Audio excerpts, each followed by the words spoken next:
በስመ አብ ወወልድ ወመንፈስ ቅዱስ አሐዱ አምላክ አሜን። በስመ አብ ወወልድ ወመንፈስ ቅዱስ አሐዱ አምላክ አሜን። በስመ አብ ወወልድ ወመንፈስ ቅዱስ አሐዱ አምላክ አሜን። ኢትዮጵያ የሥላሴ ክብራቸው መገለጫና መመስገኛ ምድር፣ ኢትዮጵያ ርስተ ድንግል ማርያም፣ ኢትዮጵያ የዓለሙ ብርሃን፣ ኢትዮጵያ የዓለሙ ገዢ ናት። አሜን። እንደምን ሰነበታችሁ መላ የኢትዮጵያ የዓለም ብርሃን ቤተሰቦች፣ እህት ወንድሞች፣ እናት አባቶች እንዴት ናቸው? እግዚአብሔር ይመስገን። እግዚአብሔር ስሙ የተከበረ የተመሰገነ ይሁን። አሜን። አምላክን የወለደች እመቤታችን ድንግል ማርያም ስም ልጇ ፍጥረት አንደበት ሁሉ ስሟ የተወደሰ የተመሰገነ የተከበረ ይሁን። ቅዱሳን መላእክት፣ ቅዱሳን ነቢያት፣ ቅዱሳን ሐዋርያት፣ ጻድቃን፣ ሰማዕታት፣ ደናግል፣ መነኮሳት ምስጋና ይገባቸዋል። አሜን። እንግዲህ የሆነች ምስክርነት ልሰጥ ፈልጌ ነበረ።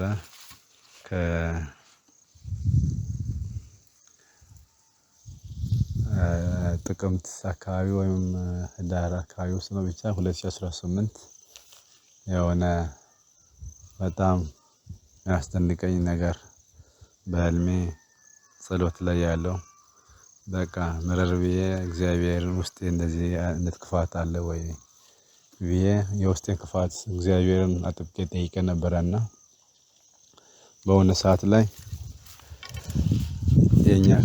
ከኢትዮጵያ ለማህበረሰብ ውስጥ ጽዋ ደጋግሞ የሚቀሩ ልጆች ነበሩ፣ ሰዎች ነበሩና ቤተሰብ አባሎች ነበሩና እነሱ ላይ ተደጋጋሚ እርምጃ ተወሰደ። ማለት የተሰጣቸው ማስጠንቀቂያ የተሰጣቸው በሆነ ሰዓት ላይ ምንም አይነት ፍቃድ ሳይጠይቁ ከጽዋ አቋርጠው ይቆዩና መመለስ ፈልገው ሽምግልና ወጡ እንትን ሲሉ ያው ዞሮ በሆነ ሰዓት ላይ የሆነ ሰው ጣልቃ ገብቶ ክፍተት ፈጥሮ ሊያለያየን ፈለገና ክፍተቱን በቃ ግልጽ ስነጋገር መድረክ ላይ ሽምግል ማለት ሌሎች ትጓ መማክርቶችና የጽዋ አመራሮች ነበሩ። ከነሱ ጋር ቁጭ ብዬ ያለው ያወራን ያለን ተበደ ያለው ሰውዬ በቃ አንተ ታዳላለህ፣ ነገሮች ሁሉ ሳይ የማዳላት አይነት ነው ማየው። እንዴው ሁለተኛ ደግሞ ብዙ ጊዜ ዝም ብለህ ተነስተህ ሰው መሃል ላይ በቋንቋ ከሌሎች ጋር ታወራለህ ምናምን ያለኝ። ያ ቋንቋዬ ሽናሽኛ ነው፣ አጋጣሚው ነው። እዛ ውስጥ ብዙ የኛ ቋንቋ ተናጋሪ ብዙ አይነት ቋንቋ ተናጋሪ ነው ያለ። እግዚአብሔር ይመስገን አንድ ቤተሰብ ሆነ። ግን ያው ሰይጣን ሊፈትን የፈለገው አቅጣጫ ከባድ ነበረና የዚህ አይነት ጥያቄ ስሰማ በጣም በቃ ተጎዳው፣ አለቀስኩ። በቃ እኔ በእውነት ለትጓ መማክርት አመራርነት ያው አሁን 6 ዓመት ያገለገልኩ ነው። እውነት እስካሁን ሰራ በእውነት ካልሰራው እግዚአብሔር አምላክ ምን ያህል በደልኩ፣ ሰውየው ተናገረውን ሳይሆን ምን ያህል ውስጤ ክፉ ነው። በቃ እውነቴን ሁሉ አድርጌ ነው በውስጤ ክፋት ይዤ እንደምጓዝ ብዬ በጣም እግዚአብሔርን በቃ መድኃኒዓለም አንተ ታውቃለህ ያልኩ፣ አምላኬ አንተ እመቤቴ ድንግል ማርያም ወይ አንቺ በቃ ያልኩ በጸሎት መረር አድርጌ ዝም ብዬ 3 ቀን ተናገርኩ፣ አለቀስኩና ብዙም ሳልቆይ የሆነ ምልክት አየሁ። ምልክቱ ምን ነበረና ያው ትንሽ ሞራሌን የነካ ጉዳይም ነበር በወቅቱ። እዛ ነገር ውስጥ ከመንግስት ስራ ቆይቼ አቋርጬ ስለቆየሁ እውነት እናቴ ድንግል ማርያም ወይ እኔ እንደዚህ አይነት ሰው ነኝ ወይ ብዬ የጠየኩ ያለው። በህልሜ የሆነ ቦታ ላይ ተነስ ተብሎ የሆነ ሰው እንድነሳ በድምጽ ይመራኛል። ተነስቼ ስሄድ በሰሜን በኩል ሂድ ይለኛል። ወደ ሰሜን ቀጥ ሄድኩና የሄድኩ ያለው አንድ ትልቅ ባለጸጋ ሰውዬ ነበሩ። በጣም ትልቅ ናቸው፣ ጸይም ናቸው። የሚኖሩት ዳስ ጥለው በሻራ ቤት ተሰርተው ድክም ያለ ቤት ውስጥ ነው የሚኖሩት። መሬት ላይ ነው የሚተኙትም የሚበሉት የሚጠጡትም ያለውን ሀብቱን ንብረቱን ሳይሆን እሳቸው በፈቀደው መልኩ ነው። ነገር ግን እኔ እዚያ ቦታ ላይ ስሄድ ገረመኝ።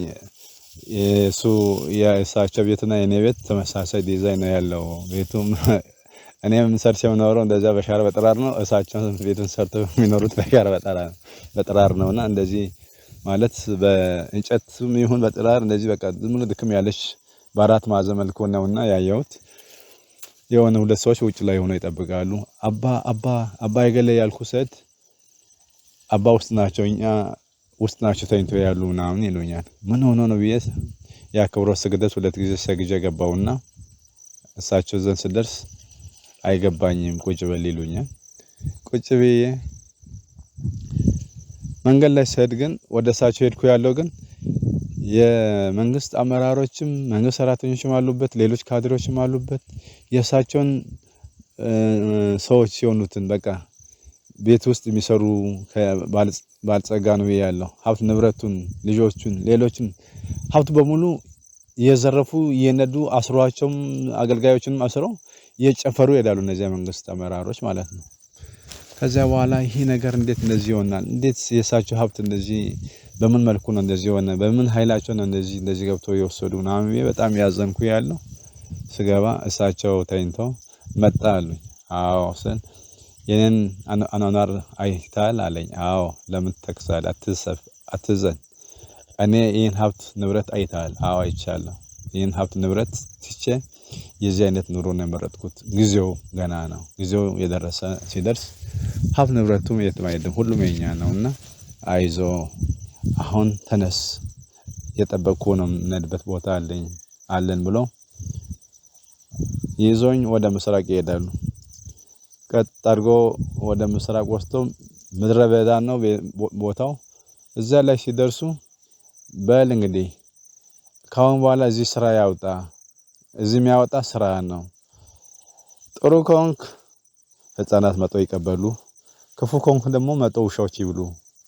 ካሁን በኋላ ስራ ነው የሚያወጣ ብሎ ይሰወሩብኛል።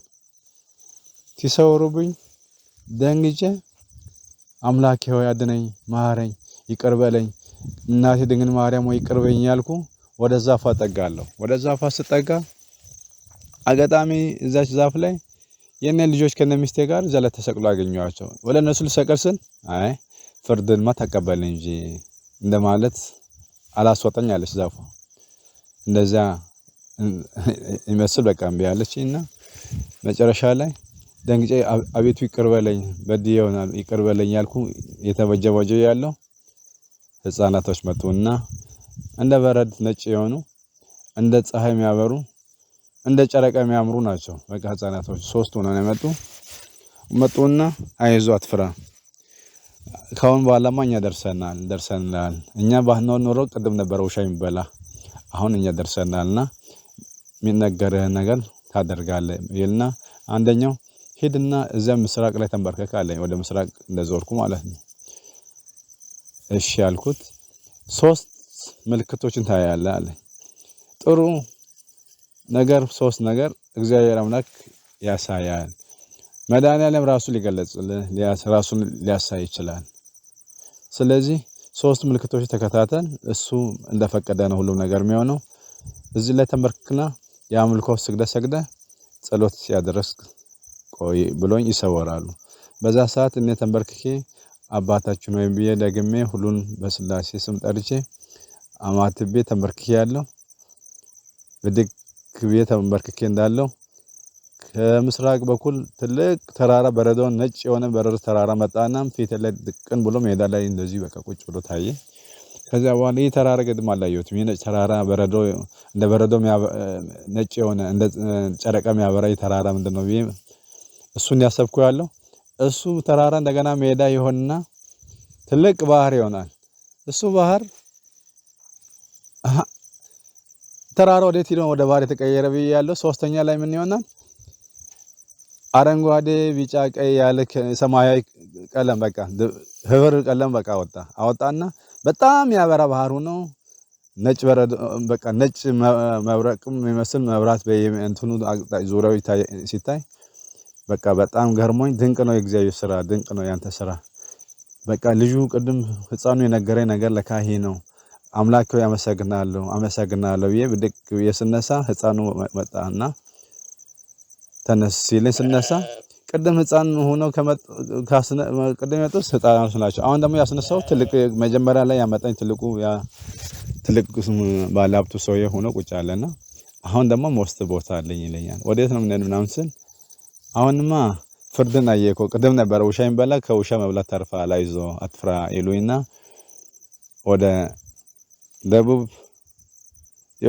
ምስራቅ ላይ ወስዶኝና የሄድኩ ያለው አንደኛው ትጓ መማክርት ነበረ ከኔ ጋር አጋጣሚ መቼ እንደመጣ ሳላይ ከዚህ ከኔ ጋር የሚያገለግል አንድ ወንድሜ ነበርና እሱ ትልቅ ልዑል የሚመስል በቃ በበረድ የሸፈነ ትልቅ ኳስ ይመስል ተሰጥቶት ነጭ ለብሶ የተደሰተ ወደ ቤቱ ልጆቼንና ሚስቴን ይዞ ይሄዳል በቃ ወደ እነሱ ወደ ቤት ይወጣሉ እነዚያ ላይ ሲደርስ በል አንተ ሄድና ተቀበል አንተ ድርሻን ተቀበል አሁን ሄደ ድርሻን ተቀበልና የምትከፍለው ነገር ካለም ከፍለ ተቀበል ብሎኝ ጥሎኝ ይሄዳሉ ምከፍለው እንደሌለማ እግዚአብሔር አምላክ ያውቃል ምንም ልከፍላቸው ነው እኔ ባዶ እንደሆንኩ ደህነቴን መድኃኒዓለም ራሱ ያውቃል እግዚአብሔር ያውቃል ግን በእግዚአብሔር ስም አልመለም ያልኩ ሰድ 3 ሰዎች አገኙኝና እና መጣል አሉ ያው በምትከፍለውን ከፍለ ይሄን ምን ሰጥን ወሰድ ይሉኛል እኔም በቃ ነጭ ልብስ ተሰጠኝ ያው ትምህርት መስቀል ለብሼ ነጭ እንትን ጀላቢ ነገር ለብሻለሁ ምከፍለውማ የለኝም እኔ ምከፍለው ነገር የለኝም ስል እንዴት ምትከፍለው አይኖርም አትመላለህ ምናምን ይሉኛል እኔ በእግዚአብሔር ስም አልመለም ሆኖም ያለ የኔን ባዶነቴን ክፍት መሆኔን ሁለመናዬ ባዶ መሆኑን ምድር ትመስክር እላለሁ ከዚያ በኋላ ከሶስቱ አንዱ ይነሱ እዛ ላይ እጃቸውን ወደ ምድር መዳፋቸው ይዘርጉና አንቺ ስለዚህ ሰውዬ ሆድ ንጹህ መሆኑን ነገር መቋጠሩን መስክሪ ባዶ መሆኑን መስክሪልና ወደ ምድር እጁን መዳፉን ሲዘረጋ ከምድርና በእጁ መካከል ትልቅ ብርሃን በራና ህብረ ቀለም ሰራውን እንደዚሁ ከዛ በኋላ ፈገግ አሉና ምድር መሰከረችለት ሆድ ወለመና ውስጥ ባዶ ነው ኪስ ባዶ ነው አይተናልና አይዞ አደንግጥ ብለው ትልቅ ለወንድሜ የሰጡትን ያክል ሉል ደግሞ በበረዶ ተሸፈነ በነጭ በረዶ ተሸፈነ አሁን እንደዚህ አድርጎ ሰጡኝና ይዘሄዳሉ ይዘል ወጣ ስል ግን እንዴ ከፍተ ሳታይና ምንም ተወስ እንዴት ነው ከፍተ ማታይ አይዞ አትፍራ እንጂ አትደንግጥ እንጂ ከፍተ ምናምን ይሉኛል ከፍቼ ሳይ እዛው ላይ ገለጥ አድርጌ ሳያየው በአንድ በኩል ሲገለጥ በቃ በተለያየ ማዕድናት የተሰራ በቃ እንቁ በቃ የተለያየ የማዕድን አይነት ዝርዝሮች በቃ በጣም ይገርሙ ናቸው በተለያየ ቀለም የተሰራ ማዕድን የተሰጠኝ በነጭ በረዶ ተሸፍነው በሚመስል ነገር ተሸፍነው በቃ ካሁን በኋላ ሂድ አሁን ነፃ ሆናል አይዞ አትፍራ ሂድ ይዘሂድ በዚህ ተጠቀምበት ለወንድምም ለሱም ተሰጥቶታል ላንተም ይኸው ተሰጥቷል ሂዱ አይዟችሁ ምናምን ብሎ ይለቁኛል ጠብቁኝ ያልኩ ባለቤቴና ልጆችን ያን ወንድሜንም ያልኩ የጨውኩ ወደ እነሱ ሩጬ ሄድኩ ከእንቅልፌ ነቃው እና ቂም በቀል ከሚለው ላይ ነበር የተነሳሁት ዋናው ነገር ውስጥ ቋጠሮ እንዳይኖር ልብ ንጹህ መሆን አለበት ከሚለው ላይ ትምህርት ተምሬ የሆነ ማይባል ስም ሲሰጥ አንተ በምታገለግለው አገልግሎት ላይ ሌላ ሰው የራሱ ጥፋት አመጣ ወደ አንተ ሲያዞር ችለ ዝቅ ብለም ታሳልፈው ነገር እንደ ደካማ ጎንም ታይቶ ወይም ደግሞ የሆነ ሲያም ይሰጥ አቃለው ባይነት ሲኖር አንዳንዴ የሚሰማ ስሜት አለና ብዙ ነገር ተሰምቶኝ ነበር ብዙ ዝርዝሩስ አልገባም ብዬ ነው ሌላውን ትቼ ቆረጥ አድርጌ ተናገርኩና አያስፈልግም ቂም መያዝ ልብን ማቁሸሽ ጥሩ እንዳልሆነም ነው እዛ ላይ እኔ ያስተማረኝ ነበር ቂም ቢኖረኝ ኖሮ ወደ ውስጥ ነገር ቋጥሬ ብጓዝ ኖሮ በዛች ጊዜ ላይ ይፈረድብኝ ነበር ማለት ነው እኔ ያየሁትና እግዚአብሔር የተመሰገነ ይሁን ስሙ ይክበር አምልኮ ዳሴ ስግደት ክብር ምስጋና ለአምላክ ለአብ ለመንፈስ ቅዱስ ይገባል አሜን ለእመቤቴ ለድንግል ማርያም ክብር ምስጋና ይገባታል በሰላም ያቆየን እንግዲህ ያየሁት ህልም ምስክርነት ልሰጥ ያው ቆይቼ ትቼው ነበረ። ግን ያው ወንድሜ በጠየቀኝ መሰረት ይሄን ነበረ። አመሰግናለሁ ወንድሜ ከመተክ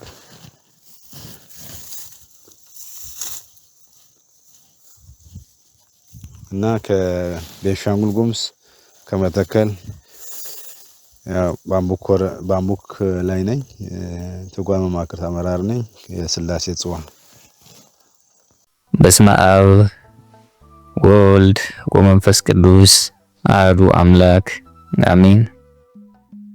ኢትዮጵያ የስላሴ የክብራቸው መገለጫና መመስገኛ ምድር፣ ኢትዮጵያ ርስተ ድንግል ማርያም፣ ኢትዮጵያ የዓለም ብርሃን፣ ኢትዮጵያ የዓለሙ ገዢ።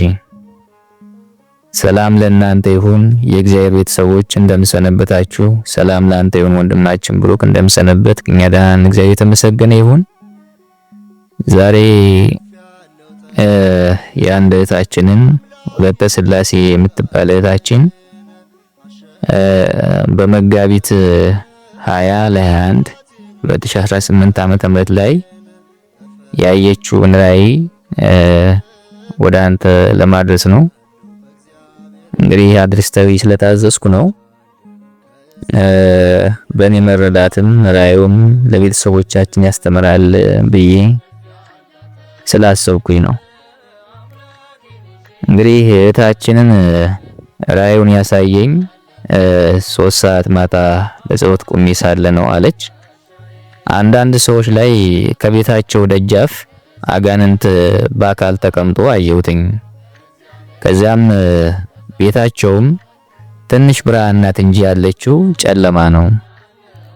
ከአንዳንዶቹ ሰዎች ቤት ደጃፍ ላይ ደግሞ አጋንንት ራሱ በአካል ከቤታቸው ራቅ ብሎ ራሱን ይዞ በእጁ ሲያዘን አየሁት።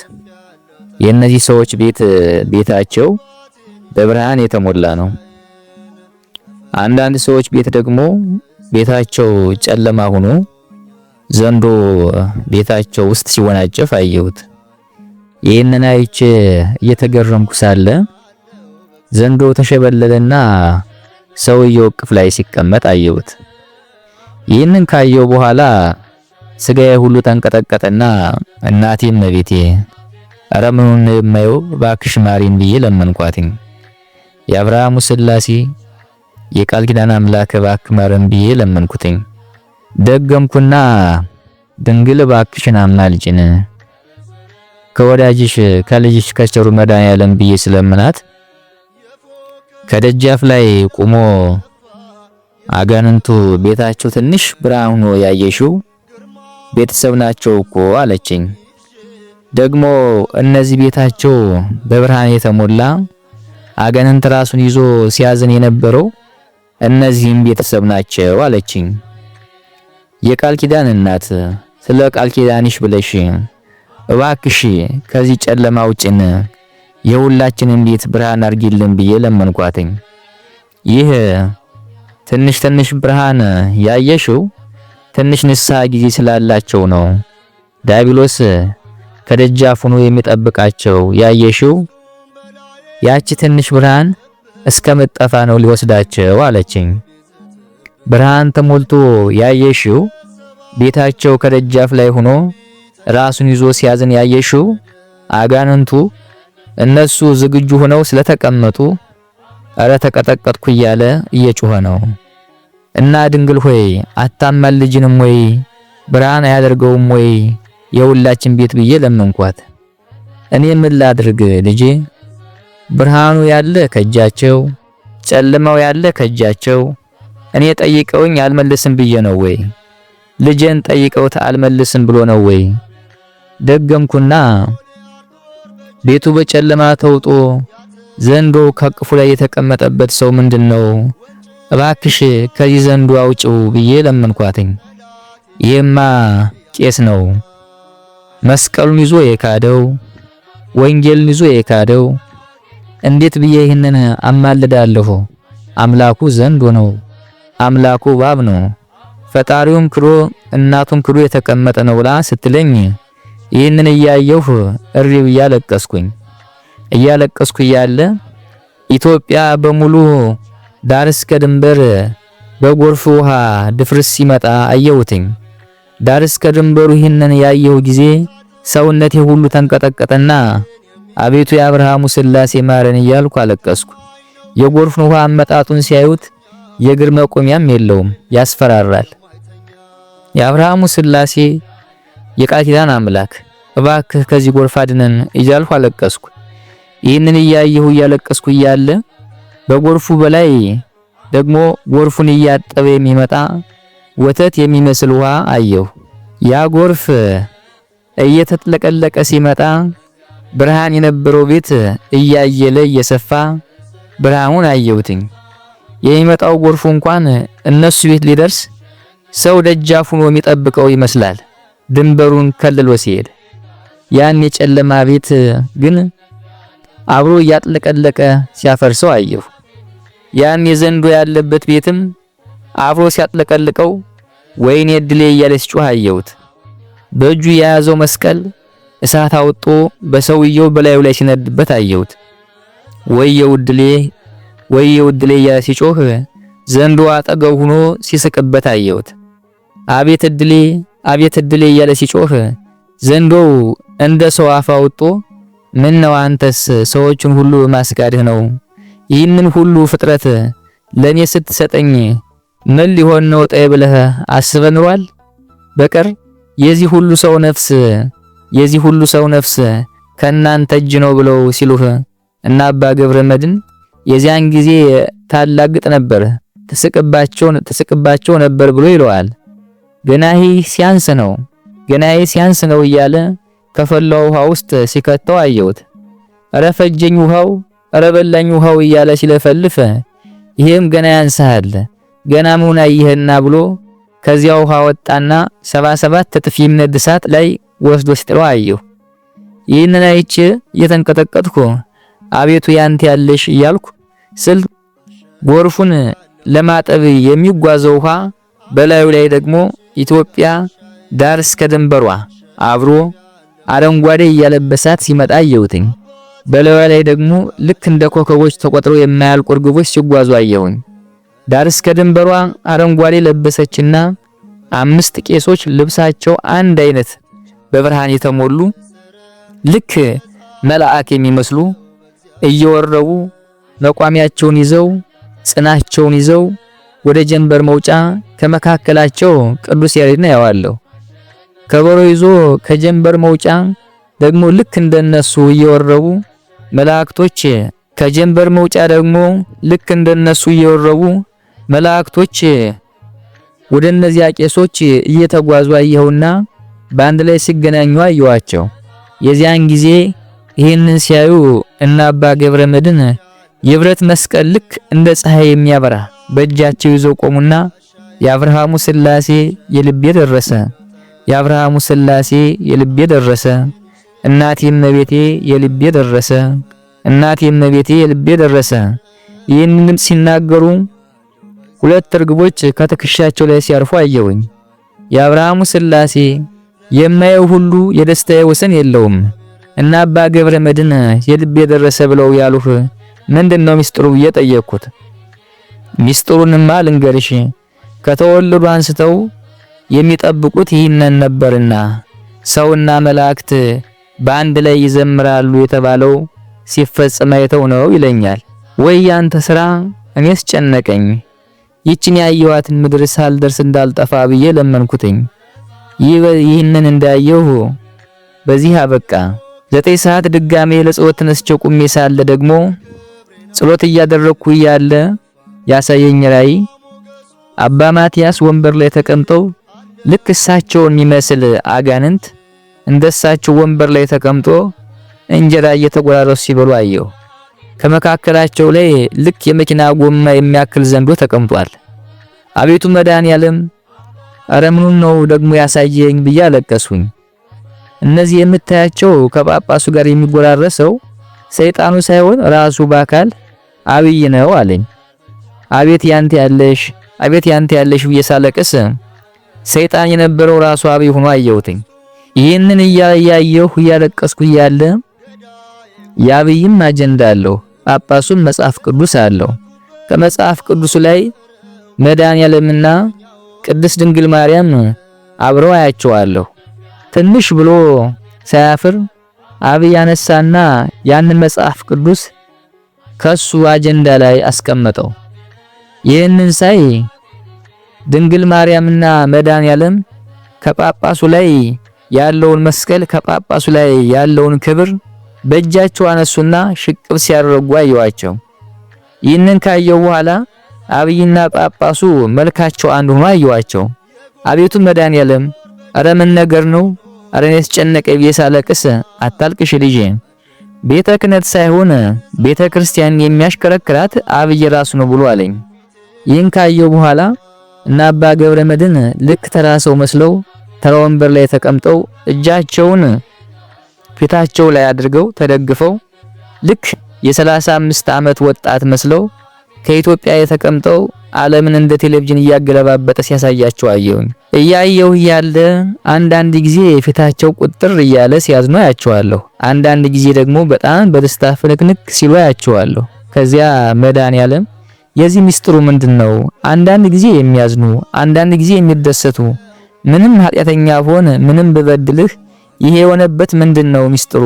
እስኪ ንገረኝ ብዬ ጠየቅኩት። የዚህማ ሚስጥሩ ሲከፉ የምታያቸው በሚሰራው ስራ በሚሰራው ግፍ ነው። ሲደሰቱ የምታያቸው ደግሞ ኋላ የሚሆነውን የሚደሰቱበትን ሳሳያቸው ነው አለኝ። እንዲህ ሆነው ተራ ሰው መስለው እንዲህ ሆነው ወጣት ሆነውስ የማያቸው እንዲህ ያደረካቸው ምንድነው ሚስጥሩ ብዬ ጠየቅኩት። የዚህን ምሳሌማ ሌላ ምሳሌ አልሰጥሽም፣ ስለኔ ልንገርሽ የዚህን ሚስጥርማ ብሎ አለኝ። የዚያን ጊዜ ይወለዳል ሲባል ታጅቦ ነግሶ ይመጣል ነበር ብሎ የሚጠብቀኝ ሰው፣ እኔ ግን ለእናንተ ላስተምር ትሕትናን ያለን ፈጣሪ ሳለሁኝ ምንም ያልፈጠርሁ መስዬ በማያስቡት ቦታ በከብት በረት እኔ ራሴ ፍጡር መስዬ በከብት በረት ነው የተወለድኩ። በከብት በረት ተወለድኩና ከልጆች ጋራ ልጆችን መስዬ የተጫወትኩ አደግኩና ያለምን መከራ ስለናንተ ብዬ በራሴ ላይ አደረኩና ራሴን ዝቅ አድርጌ በፈጠርኩት ፍጡር እየተደበደብኩ በፈጠርኩት ፍጡር ስለናንተ ብዬ ተሰቀልኩና ሙቼ ተቀበርሁና ሞትን ድል አድርጌ በሶስተኛው ቀን ተነሳሁ እና ትንሣኤን አበራሁ ለናንተ። ስለዚህ ሲያዝኑ ምታያቸው ስለኔ ግርፋት እያሰቡ ስለ እናቴ ድንግል ሲያስቡት አላስችላቸው እያለ የፈጠርኩት ፍጡር ሲጠፋ ሲያዩ በዚያ ነው የሚያዝኑ። ስለዚህ የእሳቸው ምሳሌ በእኔ መሰልኋቸው የፈጁት መከራ ከኔ ጋራ ነው እንጂ ሌላማ የላቸውም አምሳያ።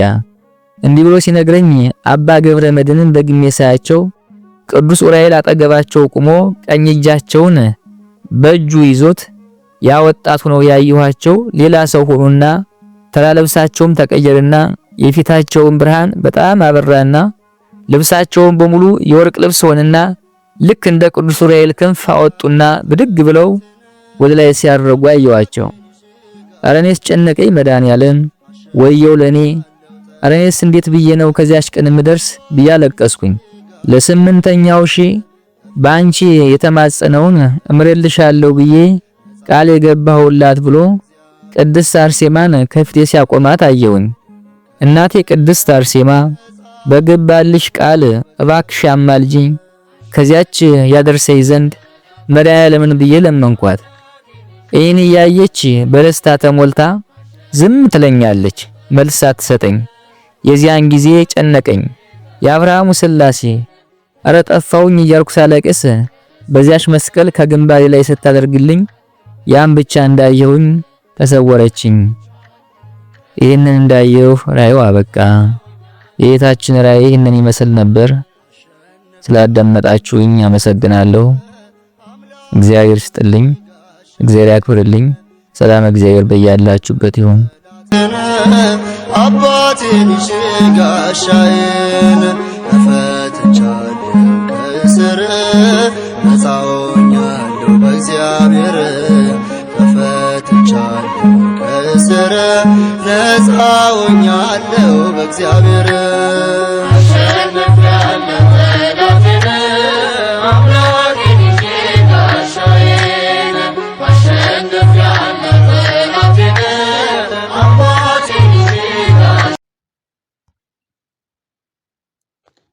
በስመ አብ ወወልድ ወመንፈስ ቅዱስ አሐዱ አምላክ አሜን። ኢትዮጵያ የሥላሴ የክብራቸው መገለጫና መመስገኛ ምድር፣ ኢትዮጵያ ርስተ ድንግል ማርያም፣ ኢትዮጵያ የዓለም ብርሃን፣ ኢትዮጵያ የዓለሙ ገዢ፣ በመላው ዓለም ተበትናችሁ ያላችሁ እውነተኛ የእግዚአብሔር ቤተሰቦች፣ ለራቱ ግብዣ ለሰርጉ ድግስ የተጠራችሁ ብሎም የተመረጣችሁ የኢትዮጵያ የዓለም ብርሃን ቤተሰቦቻችን፣ ቅን የዋህ ትሑት ሕዝቦች፣ አባቶቼ፣ እናቶቼ፣ እህት ወንድሞቼ እንደምን ሰነበታችሁ? እንደምን ከረማችሁ?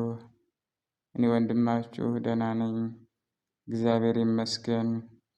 የአርያም ንግሥት ድንግል ማርያም ስሟ የተመሰገነ ይሁን፣ አሜን። ዛሬ በዚህ ድምፅ የመጣሁት የምስክርነት ቃል ለማስተላለፍ ነው። ምስክርነቱም እንደዚህ ነው። እኔ ባለሁበት አካባቢ ያሉ የኢትዮጵያ የዓለም ብርሃን ቤተሰቦች በዓል ለማክበር ከአንዲት እህታችን ቤት ተሰብስበናል። ቤቱም የሳር ቤት ነበረ። በዓሉም የመድኃኔዓለም የልደት በዓል ይመስለኛል።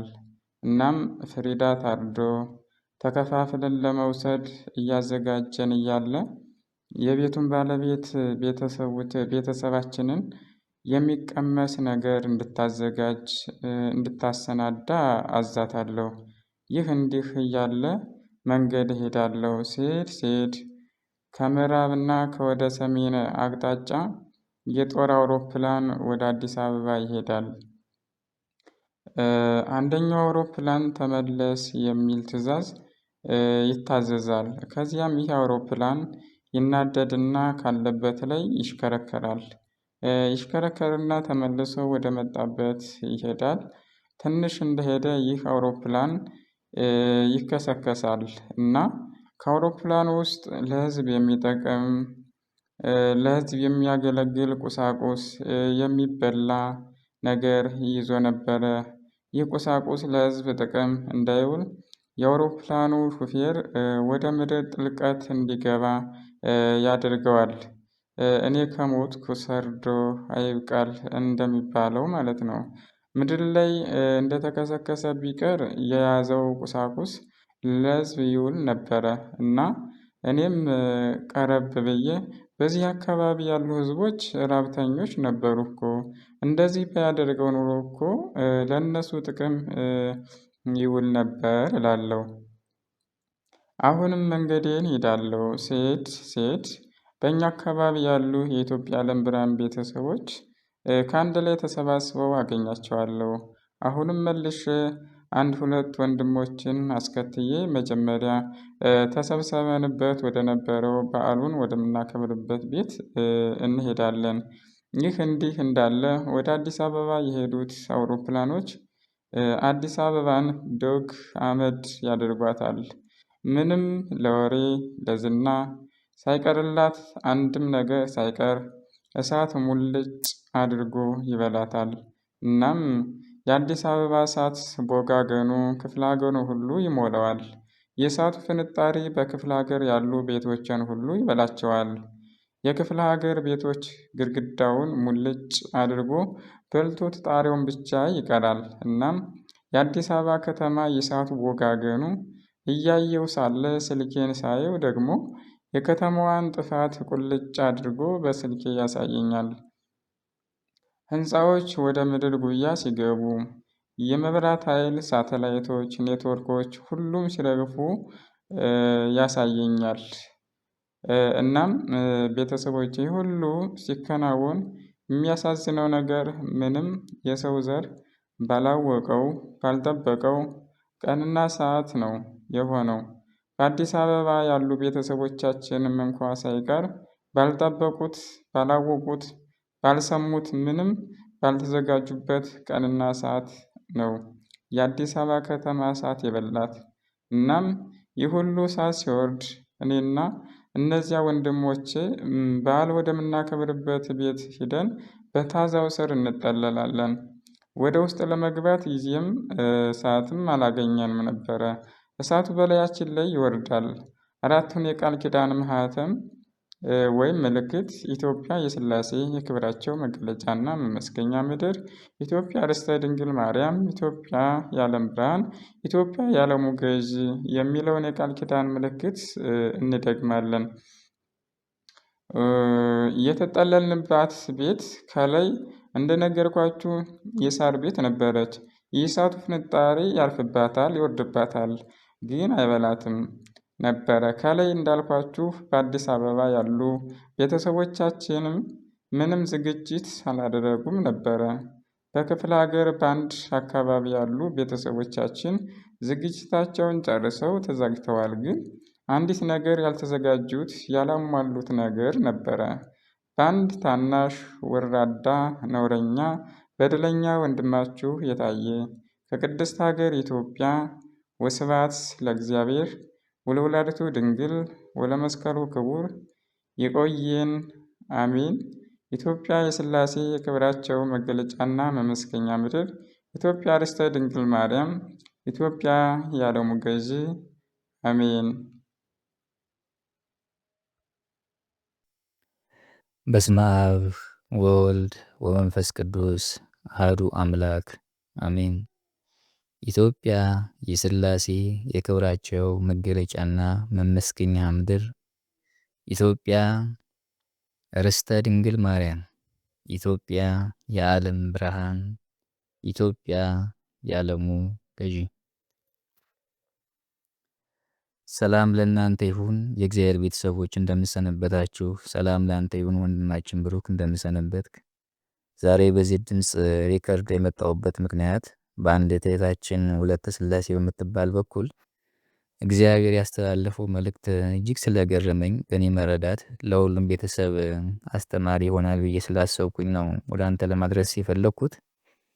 እንግዲህ ራእዩም እንዲህ ነው። እንግዲህ ይህች እህታችን ይህንን ራእይ ያየችው 16/17 2018 ዓመተ ምህረት ላይ ነው። እንግዲህ ሌሊት ለጸሎት 6 ሰዓት ቆሜ ሳለ አንዳንድ ሰዎችን እንግዲህ ተናጋሪ ለፍርድ የመጨረሻው ውሳኔ ይሄ ነው እያለ እያዘዘኝ መድኃኔዓለም መናገር ነበረ እና ከዛም በፈተና ተይዘን ሳለ ሲያሰቃዩን ያው እነሱ አካባቢ ላይ በያዙት እውነት ምክንያት ያው በስር በምን ቤተ ክህነት ሰዎች ከህዝቡ ጋር እየሆኑ ያሰቃዩቸው ነበርና ያን ለመግለጽ ነው። ከዚያ ውስጥ ከሚያሰቃዩን ውስጥ አንድ ቄስ ሚስጥሩን እንግዲህ ወደ እግዚአብሔር ጥያቄውን አቅርቦ እግዚአብሔርን ጠይቆ ተነግሮታል እና ይሄ ነገር እንዴት ነው ብሎ ጠይቆ እግዚአብሔር ሚስጥር የማይደብቅ አምላክ ነውና ያው ሚስጥሩን ለሱም ገልጾታል፣ እውነቱን አሳውቆታል። እና ይሄን ቄስ በአካል ይዤና ከቤቱ የዛን ጊዜ የታሰርን ጊዜ እግዚአብሔርን ጠይቀህ ያገኘኸውን ሚስጥር ንገረኝ፣ ሳትሸሽግ ሳትደብቅ እግዚአብሔር ልኮኝ ነው ብለሽ ጠይቂው። ለምን ነው ብሎ ካለሽ የመጨረሻና የመጨረሻ መዳኛህን አማራጭ ንገሪው ተብዬ ነው። ግን ይህን እውነት ካልነገርኸኝ አትንገሪው ተብያለሁና ጥዬ ነው የሚሄድ ብለሽ በይው። ከነገረሽ ከነዚህ ወደ አምላኪ ቄስ ድርጅቶች ወጥተህ ለካ እንደዚህ አይነት የእውነት አባት ነህ፣ የእውነት መጣሃል ወይ ብለህ እሷ የምትነግርህን አንድ ባንድ ተቀብለህ ጠብቀኝ።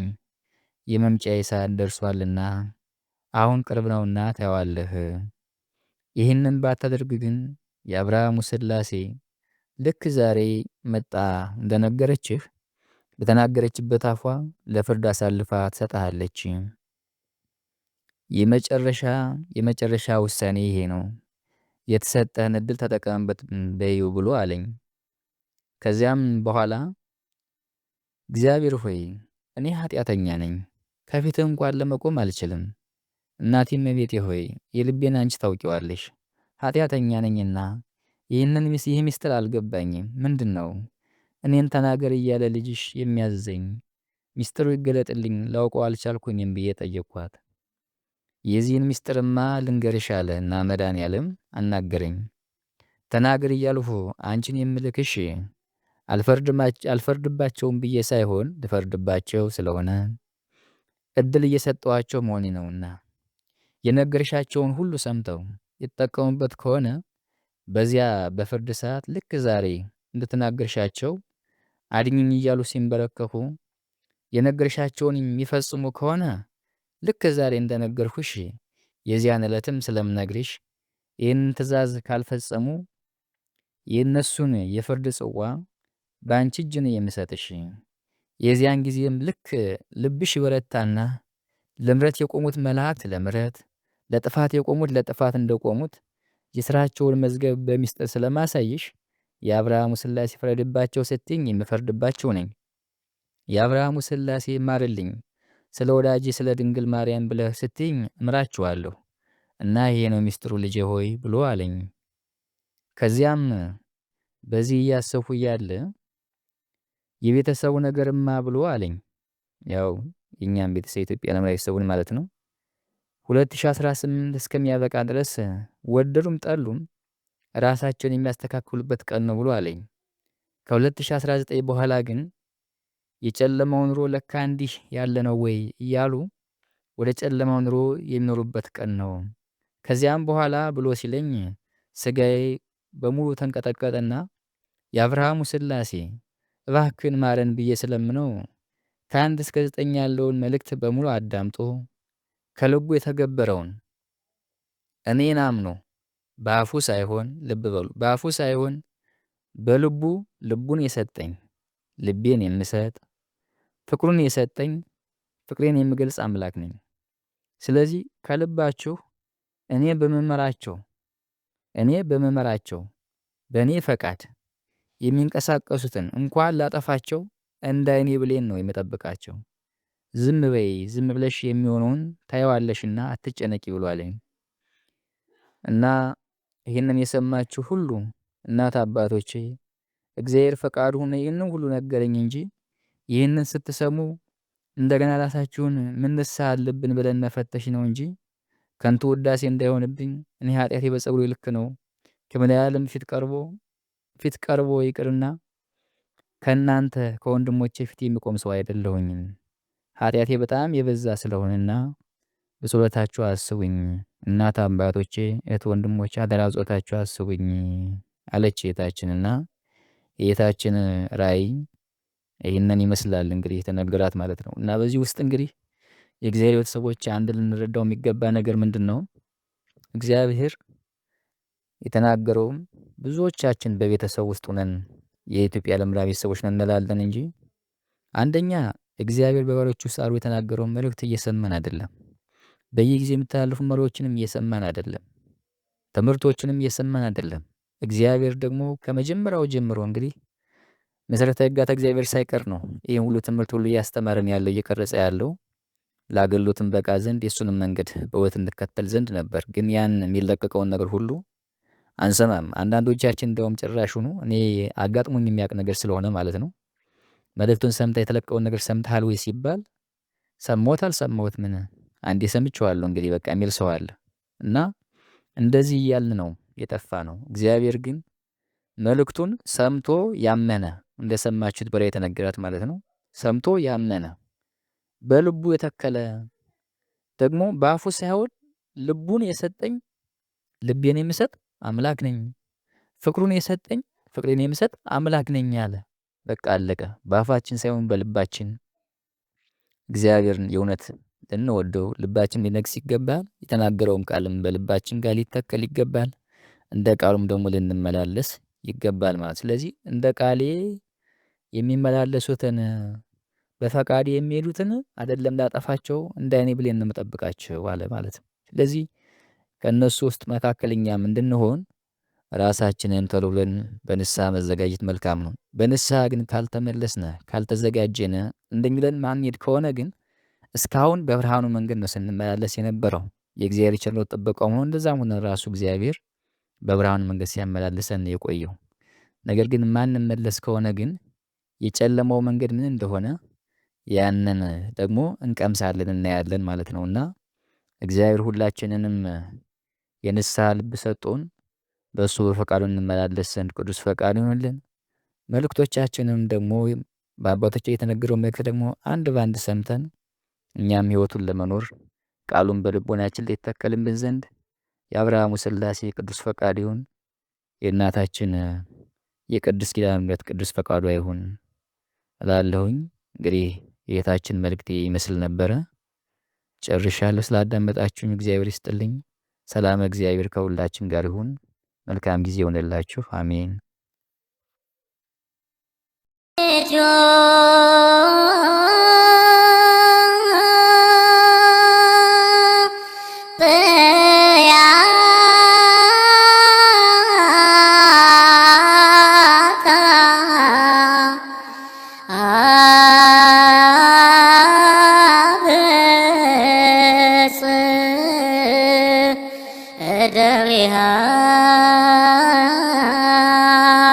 እግዚአብሔር ነገሥተ ምድር ሰብሕዎ